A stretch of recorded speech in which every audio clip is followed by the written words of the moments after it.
एक बार की बात है, एक बच्चे को एक सड़क पर छोड़ा था। उसके चेहरे पर एक दुख भरी मुस्कान थी और उसकी आंखों में आंसू थे। वह अकेला था और डर और उदासी से भरा हुआ था। वह आवाज़ नहीं कर पा रहा था, परंतु अपनी मुसीबतों को अंदाजे से दूसरों को समझाने की कोशिश कर रहा था। लोग उसे देखकर चले जाते थे, परंतु किसी ने भी उसकी सहायता नहीं की। वह आशा और उम्मीद हार चुका था। फिर एक दिन जब वह फिर से सड़क पर था, उसने एक बूढ़े आदमी को देखा जो रास्ते के किनारे एक बांसुरी बजा रहा था।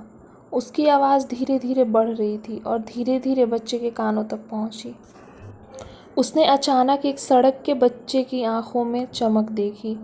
बूढ़े आदमी ने उस छोटे बच्चे को अपनी बांसुरी से प्रेरित किया। उसने जीवन की कठिनाइयों के बारे में गीत बजाया जो बच्चे के मन को शांति और खुशी देने में सक्षम था। बच्चे की आंखों में एक नई चमक थी और उसका दिल गाने की आवाज़ के साथ नाचने लगा। धीरे धीरे और उसकी खुशी बढ़ती गई। बच्चे की गोद में सड़क के लोग आने लगे। वे सभी इस खास पल का हिस्सा बनने लगे जब बच्चे और बूढ़े आदमी की आवाज़ के साथ मिलकर नाचने लगे। बच्चे को लगा कि वह अकेला नहीं है और इसके साथ ही उसका दुख और उदासी भी कम हो रहा था। बच्चे ने समझा कि उसे अपने भविष्य की ओर आगे बढ़ना है। वह बूढ़े आदमी के प्रभावशाली संगीत से प्रेरित होकर अपने सपनों की पूर्ति करने के लिए अपनी शक्ति का उपयोग कर सकता है।